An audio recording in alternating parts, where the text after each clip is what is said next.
morning, Lionhearts. How are you all today? Excellent. Well, we're great too. John and I have already been out to the park, and I was thinking, what do I want to do today?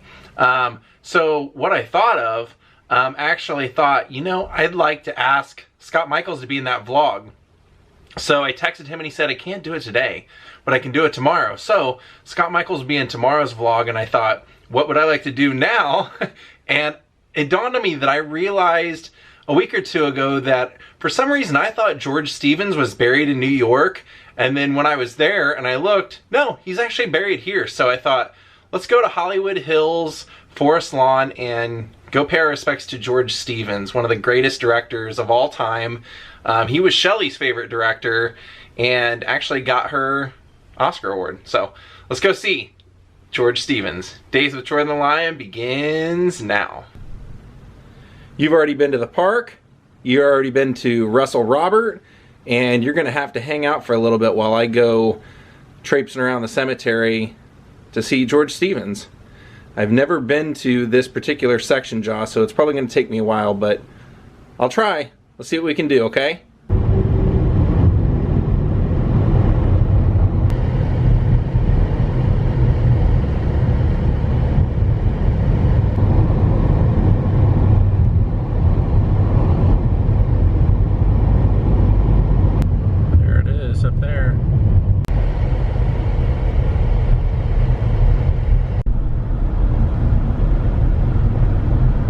I think he's over here somewhere, up at the top of this hill to the left. Now I think it's up this hill somewhere towards the top. Well, here he is. Very unassuming. Just his signature. No specific dates, just years. He was the great director that brought us A Place in the Sun, Diary of Anne Frank, The Greatest Story Ever Told, Giant, I Remember Mama. Now he was interesting because his family, his mother and father were both vaudeville style actors, and he never got into it. He never wanted to be an actor. He got his start being a cameraman, and he got his start with probably two of the greatest comedians you could ever get a start with, or even get to ever work with. He was a cameraman for Laurel and Hardy. He did a couple of their pictures and then eventually got his chance to direct. Now, one of his breakouts was working with Katharine Hepburn in Alice Adams. And he ended up having a really great career because he was really funny. He had a great kind of dry wit sarcasm that when you watched his movies, the joke didn't hit you immediately, it hit you a few seconds later. He used to work with, I mean, he made 70 pictures in his life, but he made movies with Fred Astaire, Ginger Rogers, both together and separate, Carole Lombard. And then World War II hit, and he voluntarily enlisted and was basically a right-hand man to General Eisenhower during World War II as far as filming all of the important moments of the war. So he would know in advance what was going to happen and be there for the D-Day. He was there for, you know, the storming the beaches. He was there for all of the historic moments. In fact, they say that his footage and the footage of his crew is considered like a jewel or a gem in the documenting of that war.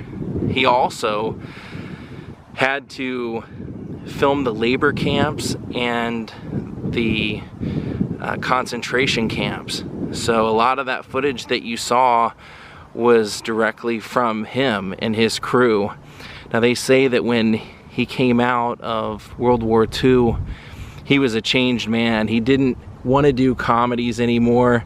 He started doing things, I mean, he did I Remember Mama, which was a little bit of a comedy, but he started leaning towards doing more serious things. And those things that he ended up doing really changed the game as far as making movies as a director, because what he would do is he would capture a moment. He wouldn't rush a moment. I remember Warren Beatty saying that one of the things that he loved about George was that George was one of the first people to film an over-the-shoulder shot and leave, you know, half of the screen someone's neck or the back of their shirt in order to get that over-the-shoulder shot. And he said those were things that just weren't done then, but George saw how it brought you into the moment, especially in, you know, A Place in the Sun with Montgomery Clift and Elizabeth Taylor, and then of course Shelley was in that. And he would really let a moment breathe. And when he went to do Giant, he had seen Rock Hudson do Written on the Wind, where he could portray someone decades older throughout the movie, and so he chose Rock Hudson. And Rock said, when I first signed on to do Giant, he said, a friend of mine said, you want some advice for working with George Stevens? Just become clay in his hand, just become putty in his hand and let him mold you, and you will get wonderful results.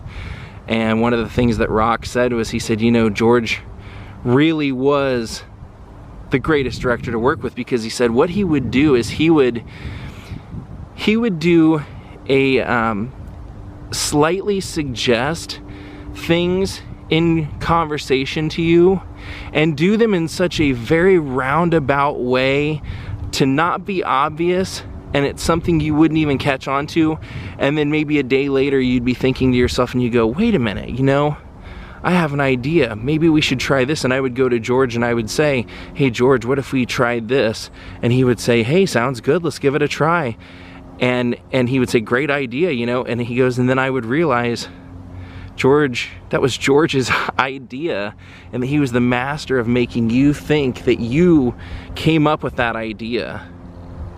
I thought that was a really interesting story. And he said because of that, it brought a great moment out of you. And he said, I'll never forget when we found out that James Dean had passed away. We were at Warner Brothers watching dailies, and someone came in and said that Jimmy had been killed. And he said, I remember George not saying a word. He just got up and walked out, and I started walking through the little corridors and the little back alleys of Warner Brothers, through the sound, behind the sound stages, and eventually he lost me. And he said, I never caught up with him, but he said, I assume he was going off to have just a moment, because James Dean was very near and dear to his heart in that movie.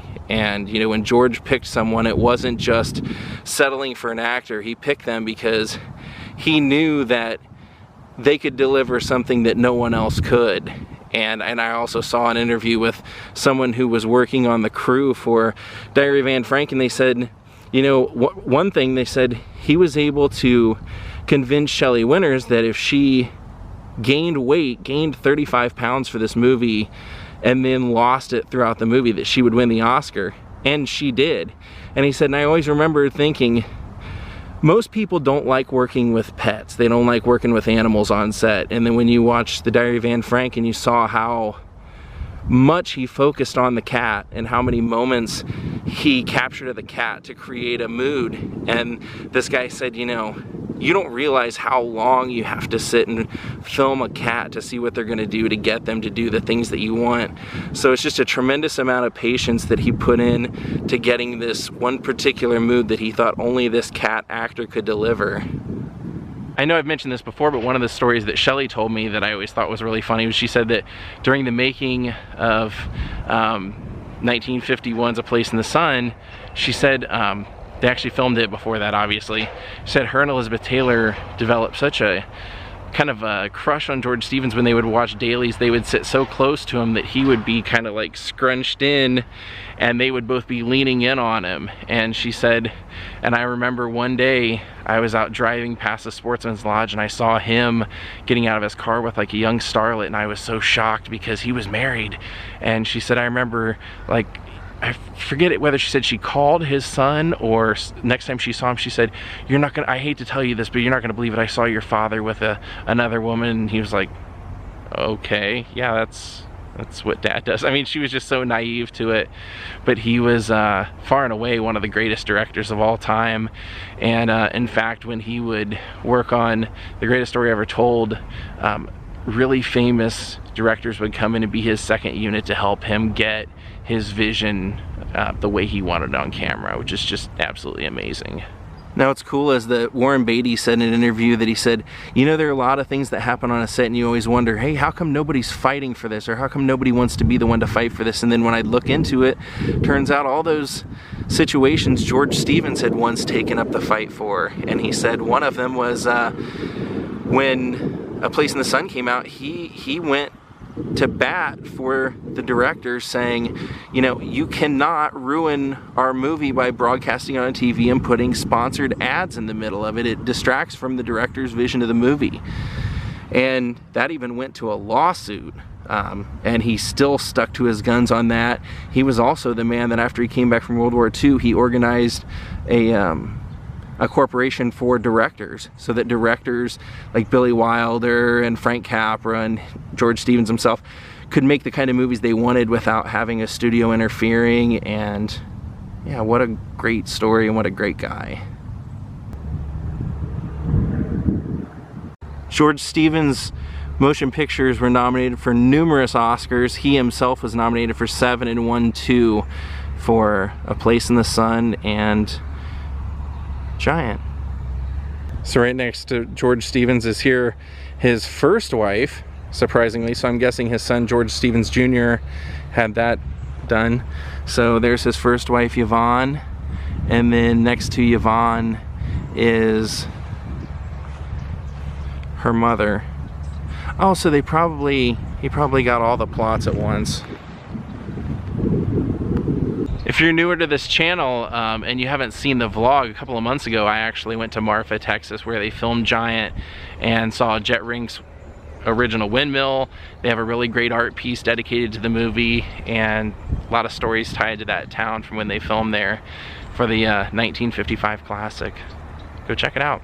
Shelley was always a pretty opinionated person, especially when it came to being an actress and putting her touch on things, but even she said that she would listen to anything that George Stevens advised her to do because he was just that good.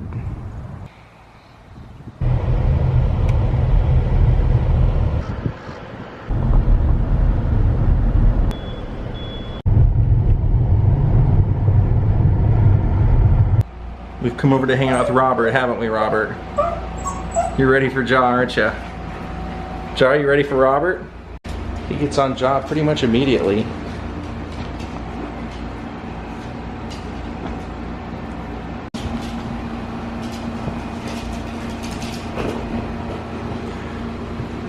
He just top turnbuckled you, Jaw.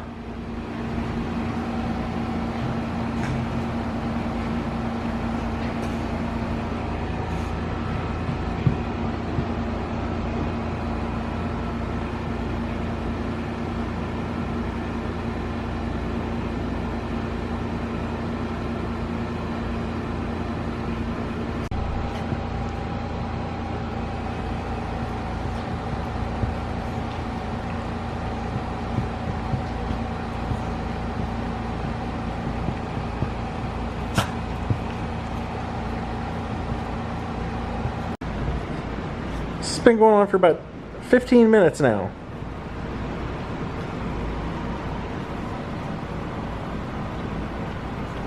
Fighting each other's face for 15 minutes.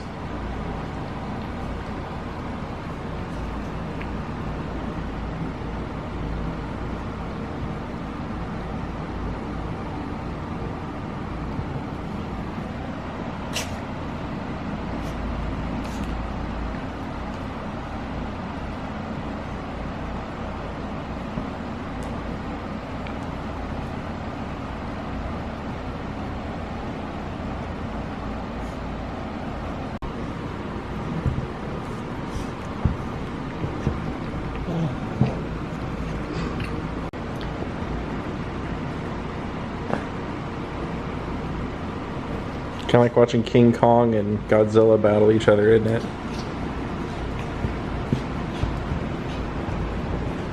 Alright, my friends, we're going to call it a night.